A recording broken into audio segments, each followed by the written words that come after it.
où il y avait eu des collages de golems à Paris, je crois que c'était à Paris, où c'était marqué femmes israéliennes, femmes palestiniennes, on vous croit. Les collages, vous savez, les collages féministes qu'on a beaucoup vus après genre 2015, 2016, etc., etc. Ça veut dire quoi, femmes israéliennes, femmes palestiniennes, on vous croit.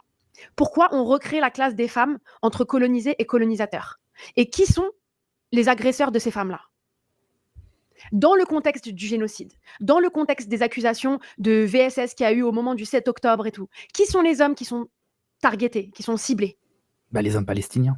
Évidemment, les hommes palestiniens. Alors, ils vont même dire non, mais les Israéliens aussi, hein, si les hommes palestiniens. Oui, oui, oui, on a très bien compris. Donc, n'oubliez pas aussi que toutes ces questions-là, elles sont utilisées.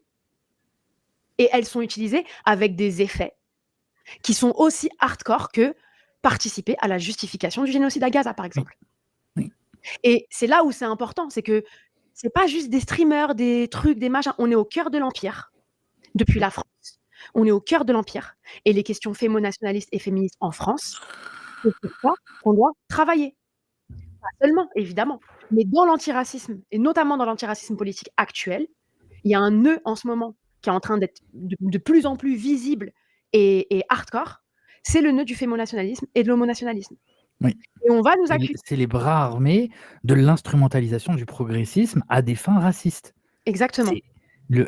C'est vraiment le véhicule principal pour en anglais on dit weaponize, vraiment transformer en arme le progressisme pour justifier le projet raciste, le projet colonial, le projet impérialiste. Quand on lit un peu les grands auteurs décoloniaux, notamment, moi j'ai lu récemment Massad, c'est un projet qui date pas d'aujourd'hui. C'est pas un projet du 21e siècle. C'est un long projet politique qui s'inscrit dans une tradition. Et en fait, et que là, aujourd'hui, on a beaucoup avancé, on a beaucoup évolué, etc. Mais il faut qu'on en prenne conscience. On ne s'en sortira pas.